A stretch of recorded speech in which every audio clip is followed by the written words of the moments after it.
We are today gathered to begin to really look at Elul, the month of spiritual preparation. Really, in the Jewish calendar, this is the headquarters for introspection. And by the time we meet again, which will be on the 8th of September in 3 weeks' time, we will already be a good part of the way through this month of Elul.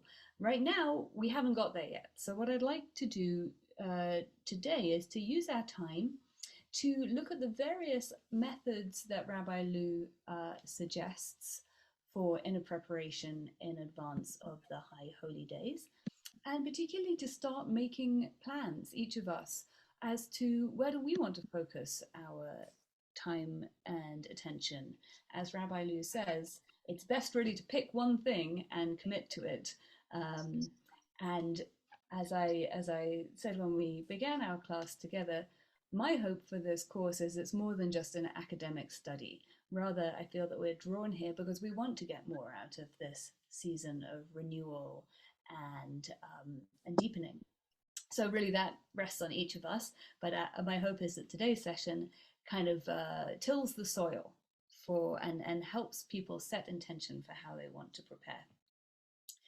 So with your pen and notebook, or however you're choosing to write, I'd like to ask you a couple questions and give you just a couple minutes to make a couple notes for yourself, just to check in with the date. Where are you at now? So these initial questions, and I'll post them in a second, are: what are the ways that you personally generally practice introspection and try to keep yourself on the right track, ethically and behaviorally and in your life? And it can be things that Rabbi Lu doesn't mention at all. It could be, talking to your best friend periodically, or to a paid professional of some sort.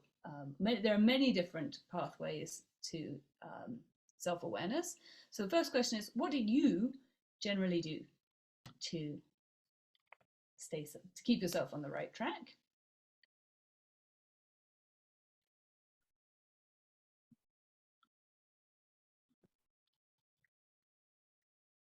Meditation, Oh, but talking hang on. Sorry. Gonna ask folks not to share quite yet. Just write for yourself. And also write, is there anything that you do, especially during this time of the year, any variation to your spiritual routine?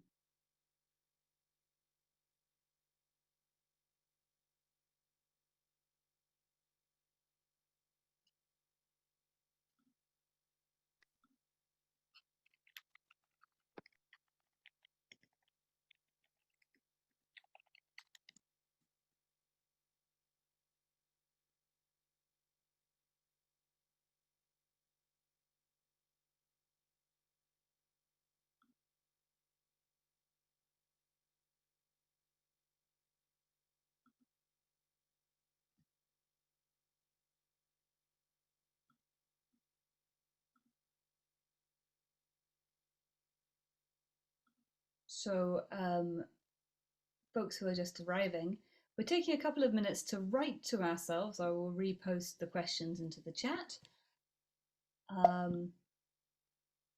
Doing a little bit of accounting, soul accounting. Oops, that was the second question. And the first question is just how do you usually try and keep yourself on track spiritually, ethically? We'll take another minute to write, and then we're going to go into breakout rooms for a few minutes to share with a couple new friends.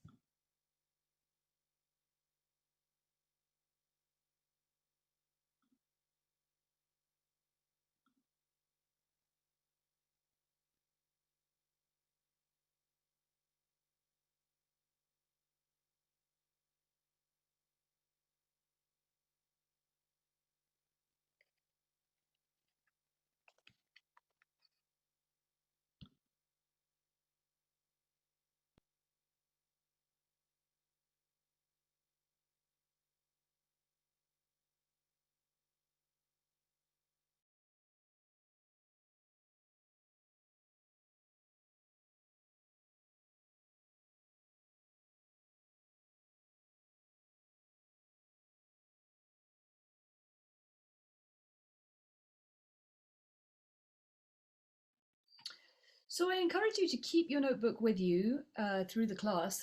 More things may well pop up in your mind, things that you're already doing, things that you want to do. And we're going to go into breakout rooms now.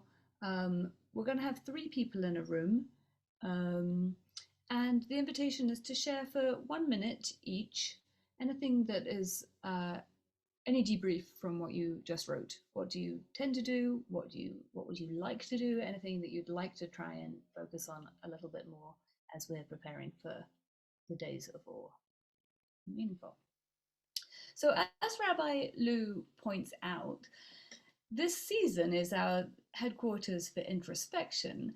However, the soul is really always on its journey, and we're always in a confrontation with mortality and with meaning. And so, in a way, it's somewhat arbitrary to do so, but we appoint this time of year as this time that we're going to do this sort of soul accounting work.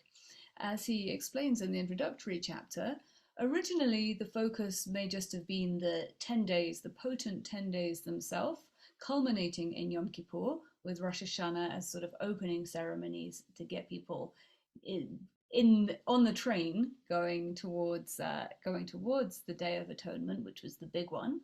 But over time, as we focus to being a more introspective religion, moving away from things like propitiatory animal sacrifices, we began to understand we couldn't do this depth of work in 10 days. And so we now pad that experience with several weeks, really, of preparation, and then also weeks of integration time afterwards with the holidays that come after Yom Kippur, the Day of Atonement.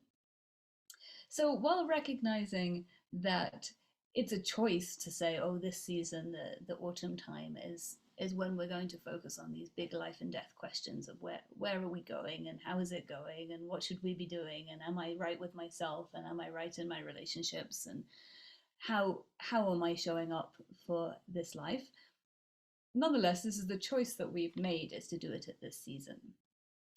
He puts it very beautifully. This is at the bottom of page 8 and the top of page 9.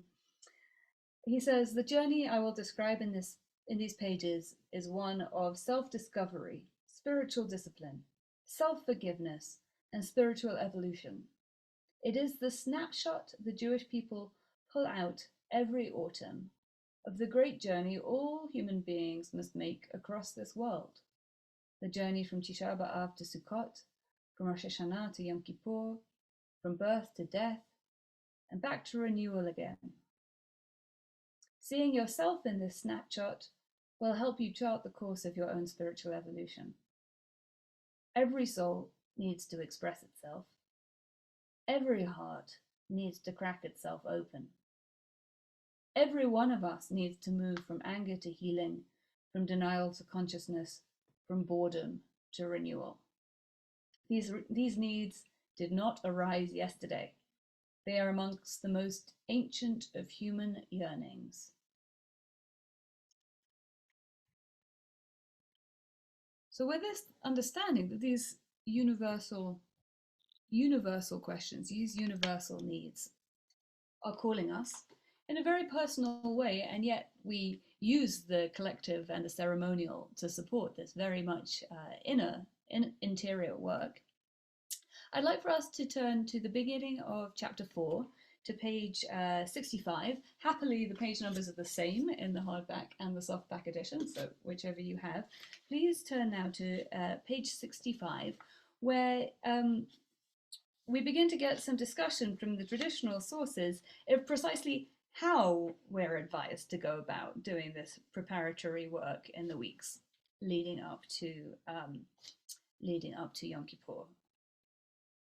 So would somebody be willing to read for us from near the top of page 65, where at the beginning of the second paragraph? So it is that the Mater Moshe proclaimed. Claire, are you raising your hand because you would be happy to read for us? Fantastic. Please. You're not yet unmuted. I think you... Yeah, you're right. So it is that the Mater Moshe proclaimed, Every person must prepare himself for 30 days beforehand with repentance and prayer and charity for the day that he will appear in judgment before God on Rosh Hashanah. Therefore, let every person scrutinize their actions with a view to mending them. Let them exclude themselves for 1 hour every day and examine themselves. And Rabbi Chaim David Azulay declared, during Elul, the month before Rosh Hashanah, one should devote less time to study and more time to fixed periods of introspection and self-evaluation. And the Kav Hayashar recorded that many men in his time observed silence between the advent of Elul and Rosh Hashanah to effect the purification of their souls. Beautiful. Thank you so much, Claire. So there are a few different things hidden just in this paragraph. What are some of the practical suggestions which are being raised by any of these sources? You could just type them into the chat.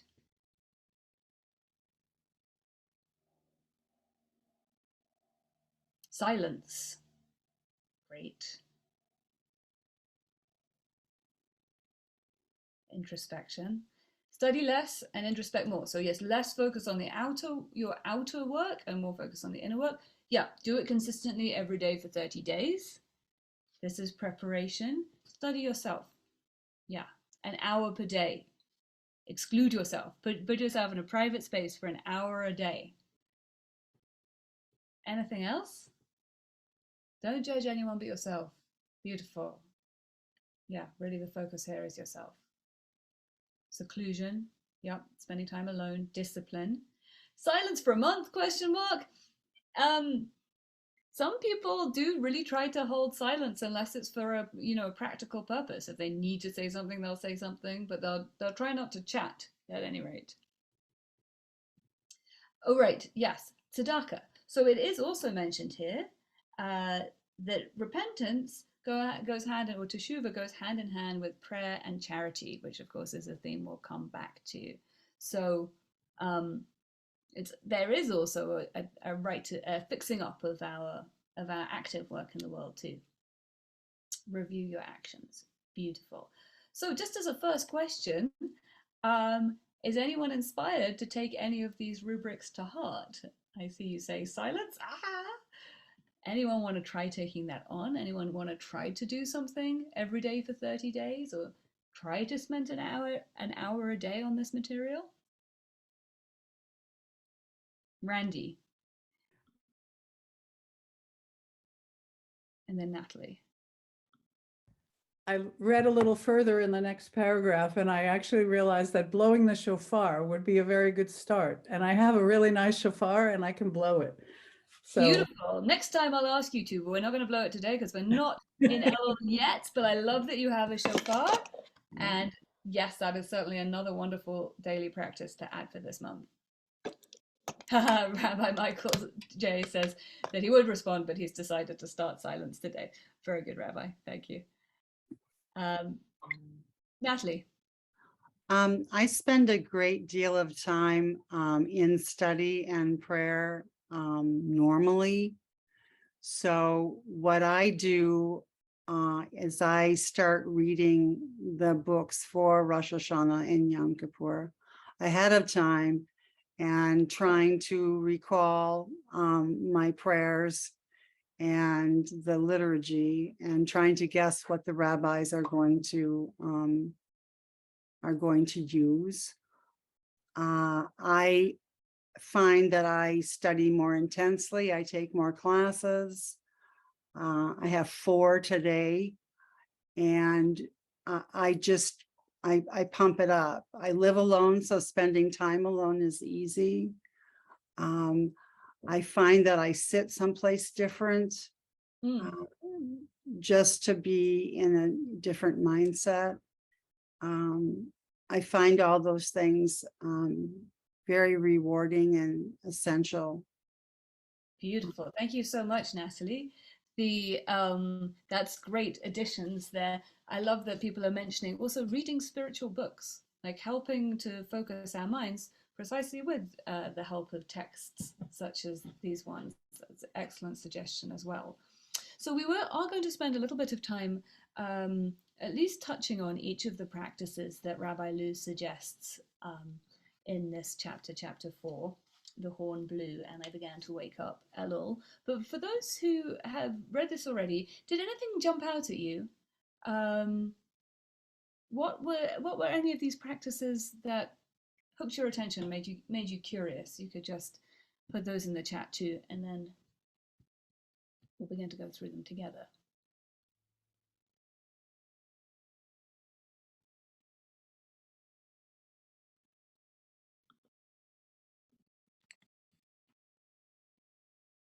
Focusing on one thing. Lovely. Yes, I'm going to come back to that because I do think that's key to doing anything. Yeah, a lot of these texts put things in the male gender. They refer to the practitioner as a he. I think we just have to see that as a bit dated, and they just mean the individual.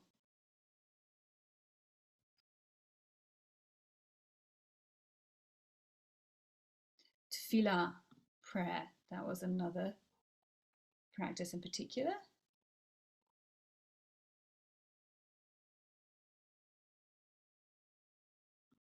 So really taking, yes, we'll come back to this idea of putting our focus within. I'm going to put into the chat box now the Safaria source sheet. So you could, oh sorry, I just sent it to Mara, but here it's going to everybody. So if you would, please copy and paste this link that I just put into the chat and then open it in a window. And then we can look at the material together. I could also share my screen, but it makes me less able to see the rest of you.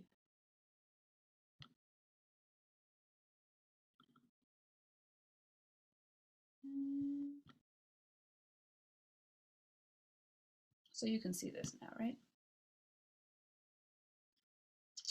So indeed, as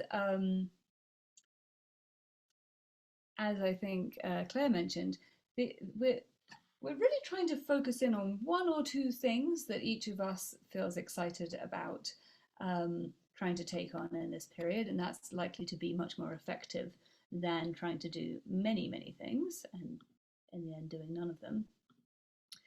I noticed when I was looking through this chapter and thinking about the different practices that Rabbi Lu advises, that they map quite nicely onto the chakras. And I hope that no one is too offended by my bringing in a rubric from a different spiritual tradition. I suspect that quite a few people may be familiar with the chakras from yoga or some other spiritual exploration, but not to get into it too much right now. But as you see, these areas of focus sort of map vertically up the body, starting at the root, where we focus on issues of security and grounding, and then in the belly, creativity and sexuality, power, control, money, relationships, desire in general. The solar plexus is seen as the center of the will. The heart is the center of connection with others. The throat, center for self-expression. The third eye, center for vision and perception. And then the crown chakra, we could say higher alignment with source. So I thought this was quite interesting that actually his practices could be seen to go quite nicely with these. So this is a different order from the order that he puts them in, but I think it's quite helpful to think of them this way. So starting with the root, the grounding, really just coming into stillness and meditation. And I put at the end of this source sheet, by the way, various resources for Jewish meditation community, online classes, retreats. These websites also have access to Torah studies, podcasts, lots and lots of Jewish mindfulness resources for those who are drawn to meditate but feel that they need a bit more structure or container to help them with that. So that's the first thing he suggests, or the thing I'm putting first, meditation. I think it is actually the first thing he suggests. in the power set, the center which has to do with desire, he talks particularly about money, sex, food, i.e. different appetites, and advising that we really just watch how we are around one particular area. Then in the third chakra, which has to do with our agency, where he talks about death and the desire to tie up loose ends, and this being a potentially very a good thing for us to do at this time of year as well, to on a very practical level take care of unfinished business. And then we'll go into this rather more, but the issue of being available to accompany and witness others in their suffering, and in particular the stresses that we experience when we think we need to fix people or help them, and how this can actually shut us down from being present to them at all. That is what I would put in the heart space. Then in the center having to do with self-expression, we have practices of prayer, whether that's prayer from liturgy or spontaneous prayer, speaking aloud to the Holy One of Blessing. And then, as you might remember, the wonderful story about being with his son, the entomologist, on a rainy day on Martha's Vineyard. In the center of vision, he recommends becoming more aware of your own perceptual filters, your own methods of perception. As he puts it, look at the window rather than through the window. And as I've left a question mark and open for what do we really think that highest attunement or alignment is. So my suggestion is that we spend a little time discussing each, and I wonder if someone would read for us the source, which is labeled number 3, where it says ground and practice stillness meditation. This is from page 70. Bimaya, rhymes with papaya, would you read for us? Yes. Yes, thank you. Okay, ground and practice stillness. Sitting each day at a specified time during the month of Elul, we may focus on our breath and our body, holding our body at the tension point between balance and relaxation, watching the breath as it enters and leaves the body just below the navel. As we saturate these most fundamental aspects of our reality with our awareness, we find that we are inhabiting ourselves in a deeper way than we usually do. And gradually, this sense spreads to our heart and our mind and our soul, and we find that we are also inhabiting our feelings, our thoughts, and our spirits more deeply, that we are feeling these things with more consciousness than we usually do, that we are feeling them more immediately, more concretely, and more viscerally than we usually do. In short, that we are coming to inhabit the present tense reality of who we are, coming to experience our real and moral and spiritual position and what is required of us next. Thank you so much, Bimaya. Beautiful. So, does anyone have any response to this? Anything you want to say, whether about what inspires you or what makes this practice challenging, perhaps?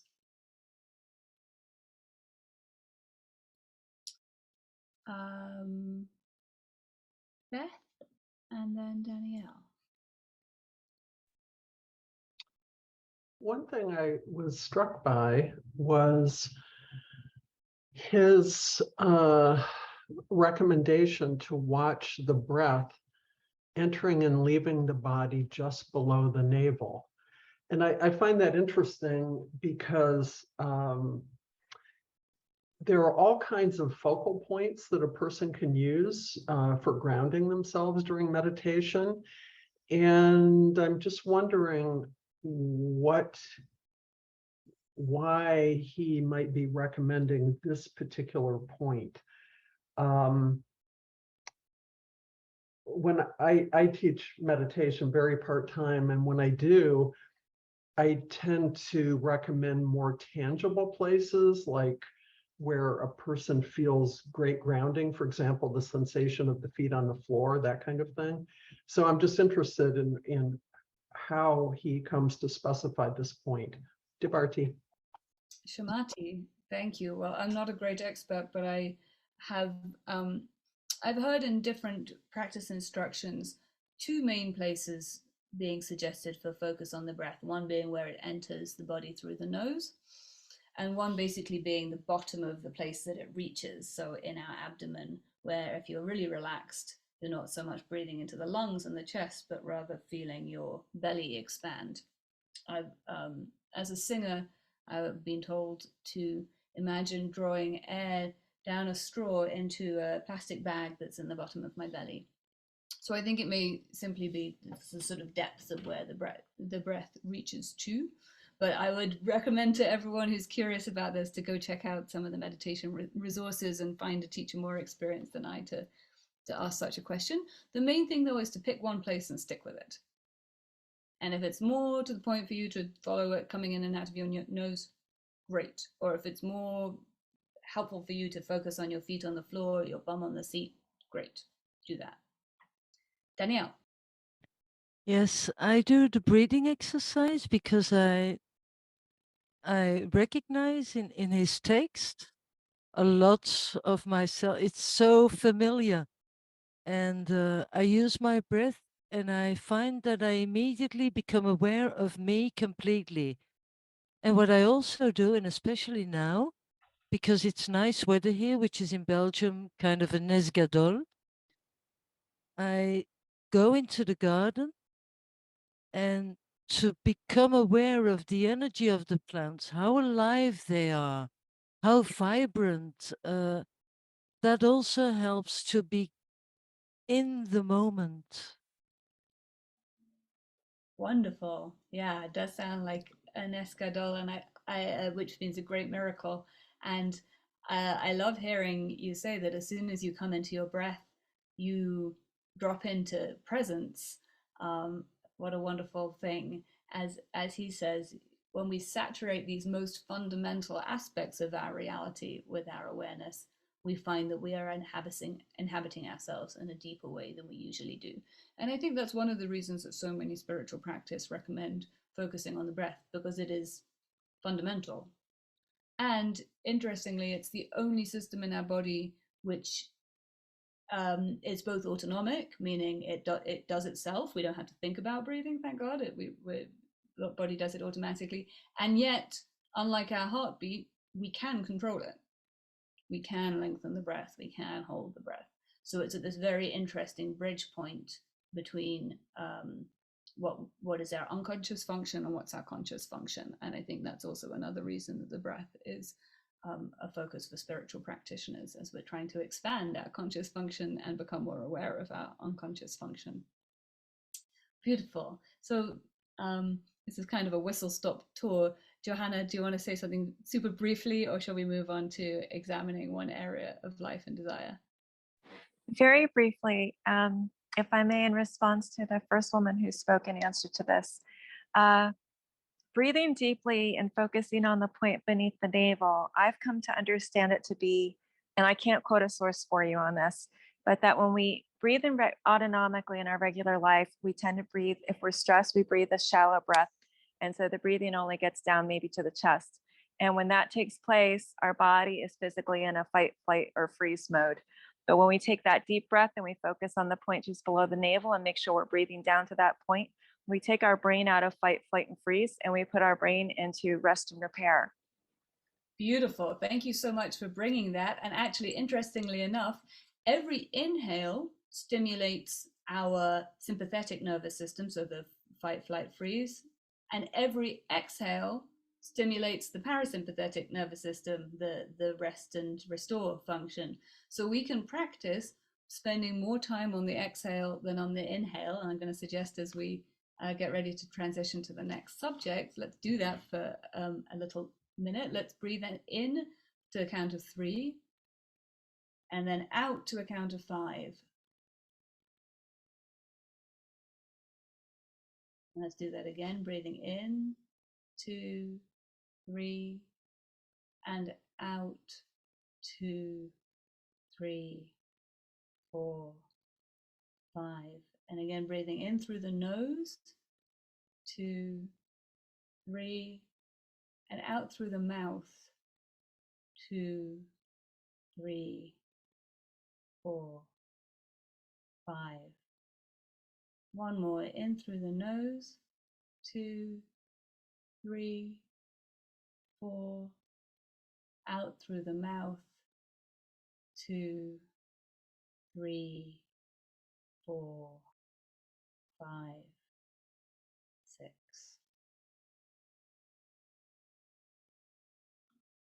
Okay. So this is a lightning whistle stop tour through lots of great suggestions for practice. But would someone read for us, please, the source is just labeled number 4, examine one area of life and desire, which mostly comes from page 71. Actually, he talks about desires in 2 different places, so there's some from later in the chapter as well. Who would like to read for us? Barbara. You're currently. Just choose one simple and fundamental aspect of your life and commit yourself to being totally conscious and honest about it for the 30 days of Yule. A world in a grain of sand, as the poet William Blake reminded us. Everything we do is an expression of the entire truth of our lives.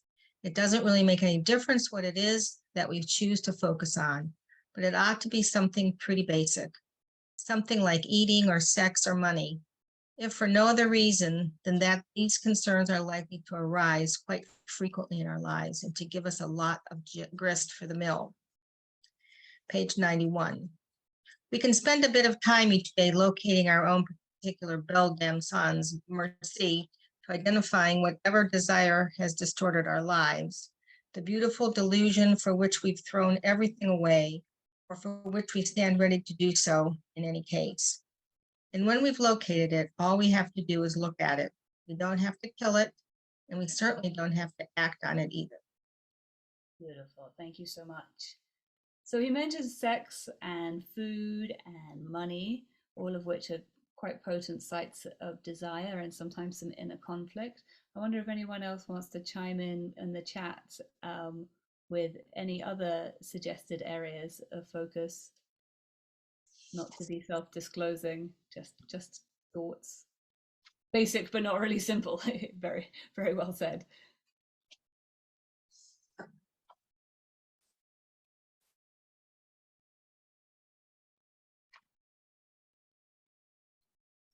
Any area of addiction, tech use is a great one that we're wrestling with now. Family, well, that's a big one. Chasing fame, self-absorption, relationships, work. Yes, are those not enough? We could probably, most of us, use overhaul in all of these. How we relate to our children. Huge topics. Again, suggestion to just pick one and keep it in focus. He talks on pages 79 and 80 about how people facing death feel a compulsion to close up loose ends, and how this, in as much as the High Holy Day cycle is really a reminder of our mortality and an awakening that comes from awareness of our mortality, we may well get the same urges. So this is on page 80. There's such good stuff here. I didn't want to type it all out. I think you should go read the whole page.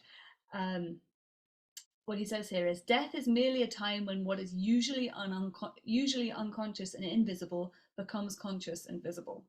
So while we are conducting spiritual inventory during Elul, we might begin by asking ourselves, what are the loose ends in my life? What are the loose ends in my life? How is my mind torn? It's like distracted or roving. What are the places my mind keeps wanting to go? What is the unfinished business in my life? What have I left undone? So again, take out your journal, take out your notebook, and just brainstorm 20 seconds. What's top of that list for you? loose ends, unfinished business.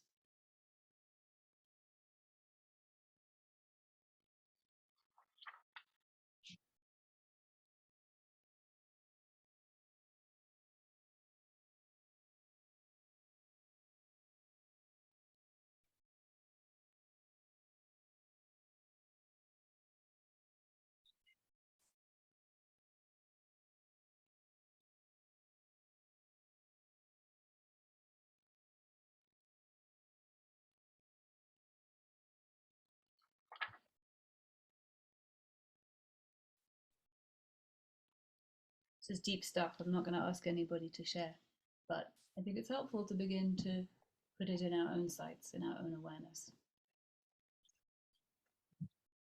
Some of the most powerfully moving material in this whole chapter, which was very much full of powerful and moving material, I found to be in his pages about availability to others' suffering.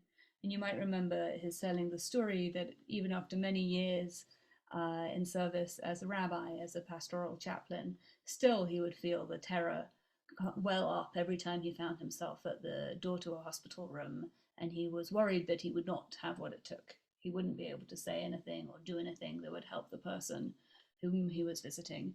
And his realization that really, really, really, he didn't have to do anything. All he needed, in truth, was to be present. He also, because we're stopping and starting, I think it's easier if I just read some of my favorite passages from these few pages, but we're looking on pages 82 through 84. One of the things he says I think is so meaningful. One of the things that most often impedes our connection is our fear of one another's pain. We've already established that we all have one heart. Deep down, we know this very well. But what we're usually not aware of is how much we feel other people's pain and how much energy we waste trying to defend ourselves against it. And then he tells this very telling anecdote about being in the middle of two friends who were having a conflict. One was very lonely and needed more from the other. The other was very stressed and didn't really have time to give. And he says, there I was in the middle, feeling the first guy's loneliness intensely and the second guy's stress and frustration just as strongly. But instead of feeling empathy for them, I found that I was getting angry at both of them. Suddenly I felt very critical feelings toward them. Why? Because I felt I was responsible for them and their pain. I felt I had to do something about it. And because I knew there was nothing I could do, because I knew I was powerless to make their pain go away, I was doing the next best thing. I was trying to keep it at arm's length to defend myself against it. And of course, that was impossible.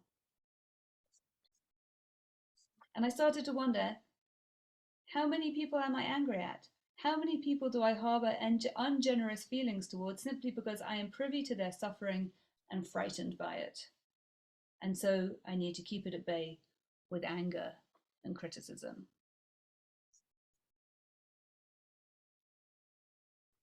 A hugely deep conversation. We could easily spend an hour and a quarter just discussing this, but I wonder if anybody who hasn't shared yet would like to say anything on the subject. Barbara, you just read for us, right? You didn't actually share anything. Well, I would like to share something. Please, yeah. Yeah, so I have a daughter that hasn't talked to me in a long time, and she keeps my grandchildren away from me. And I have reached out to her so many times, but how do you do that if they won't communicate? Yeah. And I feel her pain. I know she has some problems. I would love to help her. That's why I moved to Philadelphia a year ago, thinking I can only help her if I'm close, but she won't. So what do you do? Such a big question. Mm-hmm. I'm just going to honor the question and not try to fill in any answers. Fine. We hear you. We feel you. Natalie, I'm just going to wait and see if there's anyone who hasn't shared yet who'd like to chime in right now.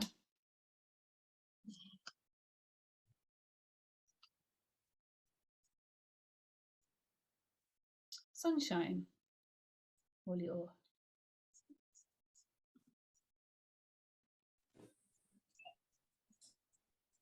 Can you hear me? Yes, we can. Yes, we can. Well, it's really strange because I stopped talking to my dad about 6 months ago. So it's just interesting she brought that up. I felt like he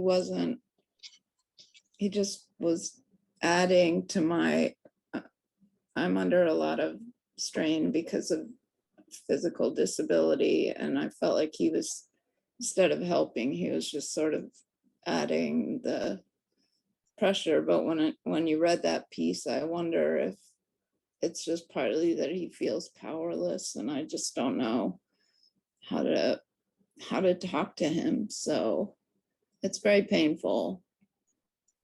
Yeah, it would be nice to resolve it during this season. I have a feeling we won't, but maybe. But it is I really appreciate you sharing that, and hopefully maybe this season could be the time that you get some breakthroughs, each of you, in your family relationships. But I love how you're reframing that, Sunshine, understanding that that's what may be going on for him, and that sometimes other people's restless need to try to help us or fix us is getting in the way of their being present for us, just as it goes the other way. I think that's a very compassionate reevaluation. Yeah, thank you both so much for sharing such personal material. I'm going to keep moving because this is just quite a short class. So let's look now at prayer, which is a huge topic again in Jewish life, Jewish thought, one that brings up many feelings for many people. But someone read for us on the source sheet number 7, where it says number 5, prayer, page 68. Someone whose voice we've not heard. Yep. Or someone who we have. Judy? Prayer. The Hebrew word for prayer is tefillah. The infinitive form of the verb is lehitpalel, to pray, a reflexive form denoting action that one performs on oneself. Many scholars believe that the root of this word comes from an Ugaritic verb for judgment, and that the reflexive verb lehitpalel originally must have meant to judge oneself. This is not the usual way we think of prayer. Ordinarily, we think we should pray to ask for things or to bend God's will to our own, but it is no secret to those who pray regularly and with conviction that one of the deepest potentials of prayer is that it can be a way we come to know ourselves. Yes. What do folks think about this idea that prayer is an opportunity for us to come into self-evaluation?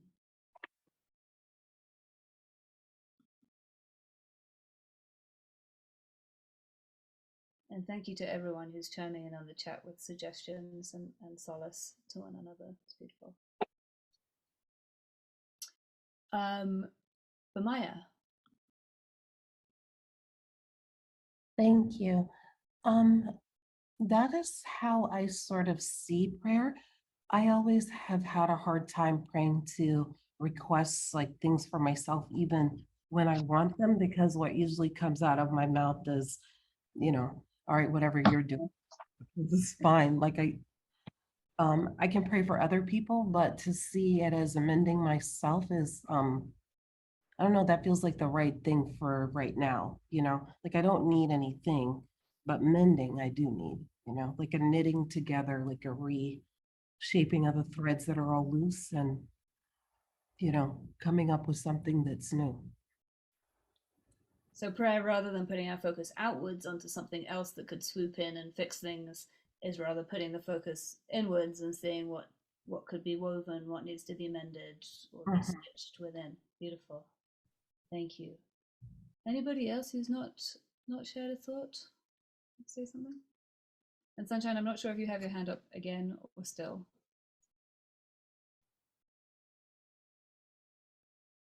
Ah, Chaim. Yes, I think that, well, the very essence of prayer is the Amida, and I think I kind of view its purpose as being trying to get us to focus on the things that are really important and what we should be focusing on in our lives, and whether we meet up with whether we're focusing on the right things, and whether we're doing things the right way. And because, it's hard to believe that, God would change his or her mind because we ask nicely. So, yeah, we're also thought of God. We can change our minds. It might happen. Thank you so much. Claire and Julie, I'm just going to ask you to speak with precision. Right. Quickly, in other words. I just wanted to say that that translation, the Ugaritic verb for judgment, that can set off a whole lot of perhaps paths that might not be too helpful, especially in North Americans and maybe Westerners, because it suggests a very negative form of approach to one's life, and that, in my experience, is not all that helpful. So what does that mean? What does that word judgment mean? I get the kind of the inward turn, but what does it mean to judge your life? Mm-hmm. That needs a bit of examination and unpacking, I think. Mm-hmm. Yeah, thank you for raising that. I think that's absolutely right. That word judgment can be very triggering and unhelpful. That's why I use the word self-evaluation, because I don't think it means self-condemnation. I think it means self-awareness, being able to, like justice, weigh things in the balance and see things how they actually are, see things with clarity. Julie, very, very briefly. As someone who never believed in prayer until I found Judaism, I am really excited about this aspect of it. And our rabbi is actually having a prayer lab for us for a few months, and I'm very much looking forward to it. Oh, that's terrific. I'm really glad to hear that. I also just want to chime in. I'll say two things. One is, in a period of my life that I was praying formally using the Amidah, the liturgy, a great deal. I remember at one point having the very clear realization that the one who was really listening to my prayers was me, and that if I became fully available to receive and hear the prayers, that actually had an impact on me. And so it's not always about something that's beyond ourselves. I also want to put a shout out here. Rabbi Lou's clearly thinking very much about the liturgy and the, as you said, the prayer lab, that we keep coming back to it, these words and how they work on us or how they don't work on us. But we also very much do and can, all of us as human beings, just pray, just speak. And maybe we'll have time to look at Rabbi Nachman's famous instructions about hitbodedut, which literally means being alone with oneself. But his recommendation, he was an early Hasidic rabbi, was to go out, find somewhere, an outdoor spot where you can won't be heard, where you can speak freely. And as the lady from Belgium was saying, allow our prayers to be lifted by the prayers of all of the trees and the grasses and the plants, but simply to pour out your heart, to set a certain period of time and just speak to God or to yourself or to whatever or whoever may be listening. Just put it out there.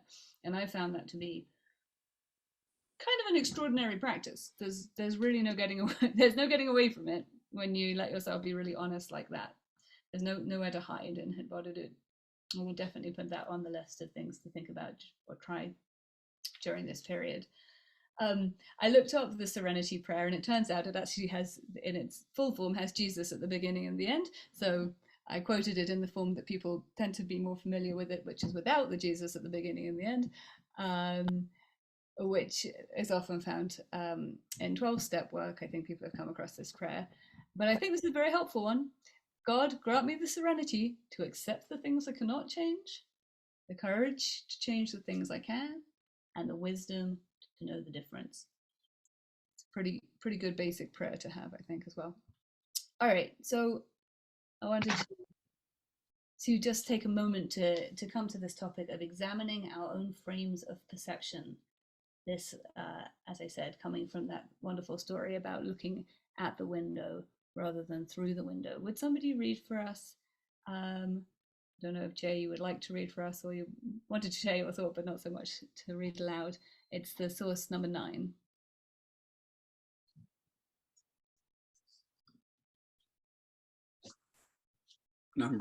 I have 6. Is that it? Exactly. It's number 6. Examine your frame of perception. With his son, the entomologist, stuck in the rain on Martha's Vineyard. The essential act of the high holiday season is teshuvah, turning towards mindfulness. An important step in this process is a kind of turning in to examine our perceptive mechanism, the way we see the world. It is a shifting of our gaze from the world itself to the window through which we see it, because that window, the screen of our consciousness, is not just a blank, transparent medium. Rather, it is a world unto itself, a world teeming with life, and that life affects what we see. And because that life makes us see the world differently, the first step in teshuvah is to look at the window itself. When the shofar blows on the first day of Elul, and every morning thereafter, reminds us to turn our gaze inward and to place judgment at the gates of our consciousness, to shift our focus from the outside world to the considerable activity taking place in the window through which we view it. Thank you so much. Thank you. Anyone want to chime in by chat or by voice? Say anything about this? Randy, I think we heard you read, but we didn't hear you speak, as I recall. Thank you. Yeah, I love this idea of looking at the window, but I think that's actually much harder than looking out the window. Mm-hmm. How does one know? I don't think it's that easy to know what our own frame of reference is. So I think I need to think about even what that looks like.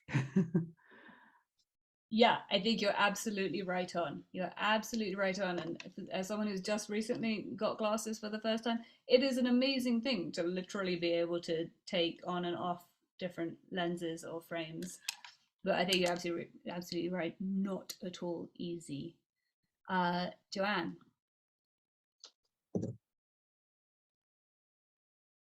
We can't hear you yet. I think you have to unmute. Oh, sorry.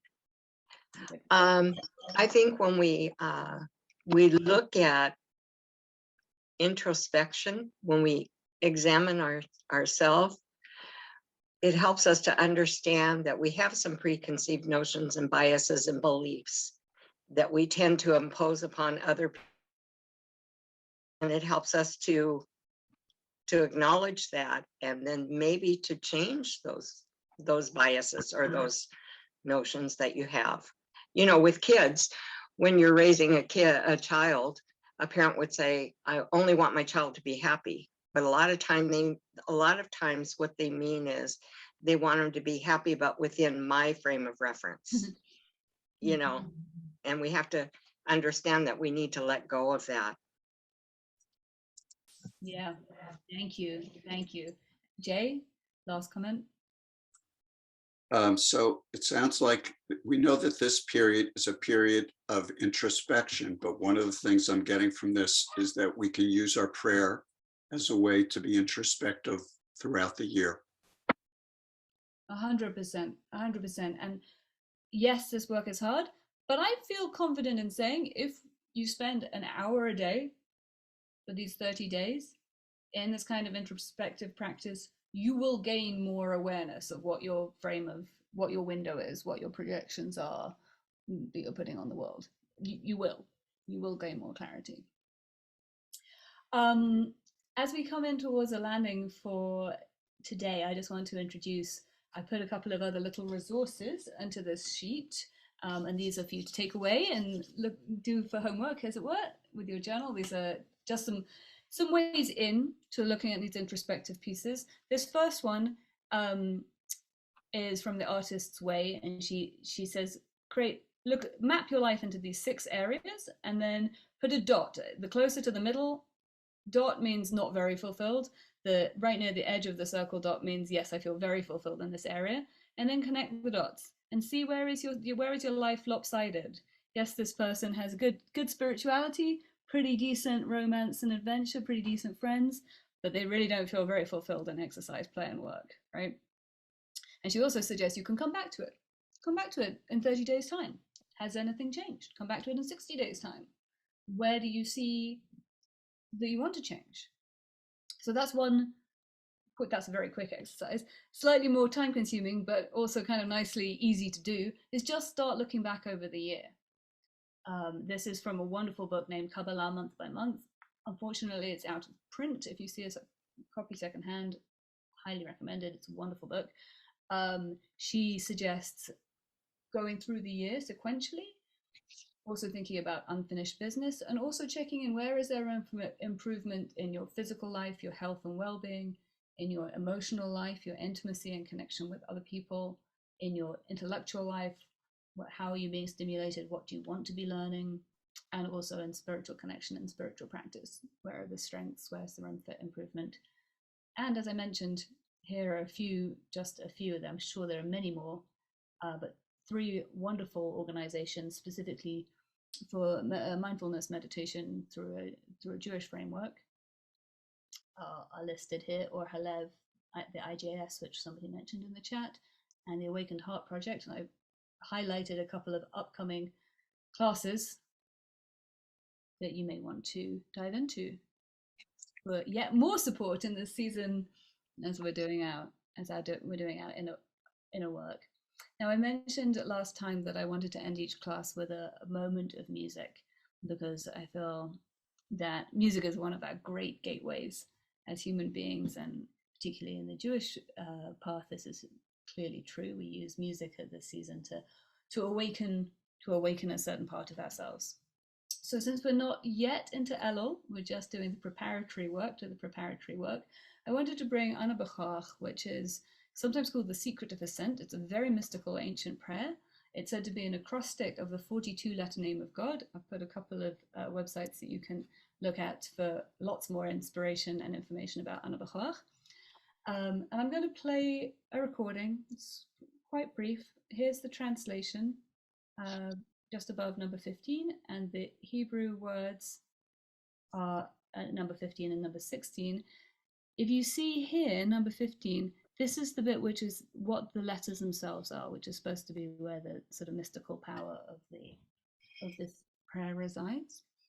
But I suggest that unless you want to try and sing along and you need the words, or you want to study the English, maybe just close your eyes and let this prayer work on you as we ask the Holy One, who's guided this path, this spiritual path, for many, many, many, many generations, and has guided each of our lives to this point, to this present moment, to help us be on this journey that we're on in good faith and good courage and collegiality with one another.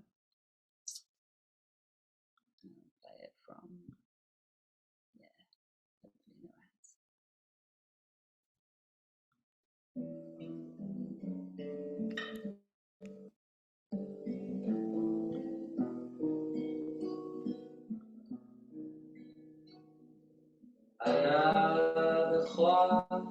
תולת ימינך תתיר צרורה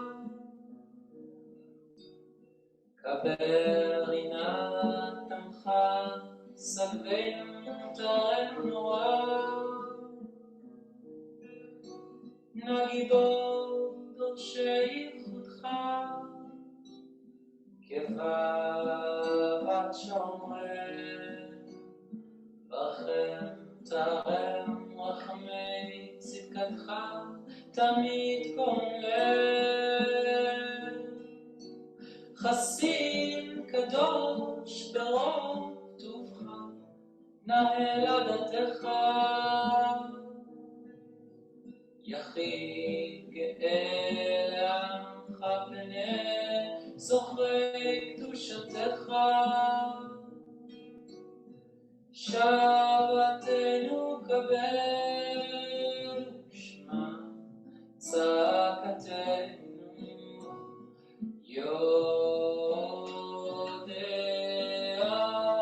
תלומו, ברוך שם כבודו, מלכותו,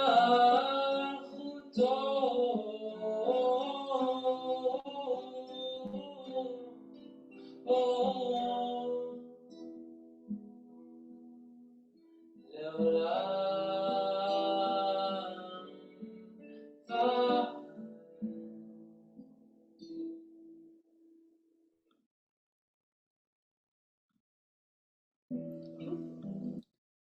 And that, my friends, is the completion of our class for today. We'll be back same time, Thursday, 3 weeks from now. That's the 8th of September. And you're very welcome to read the whole book, but we won't be discussing explicitly anything beyond chapters 1 to 4. We'll be going back and covering some more of the introductory material. You're welcome to read 5 and 6 at least, but please read chapters 1 to 4. Thank you so much, everybody. Wishing you Shabbat Shalom. Many blessings. Thank you so much. See you all next time. Thank you, Mara. Thank you, everybody.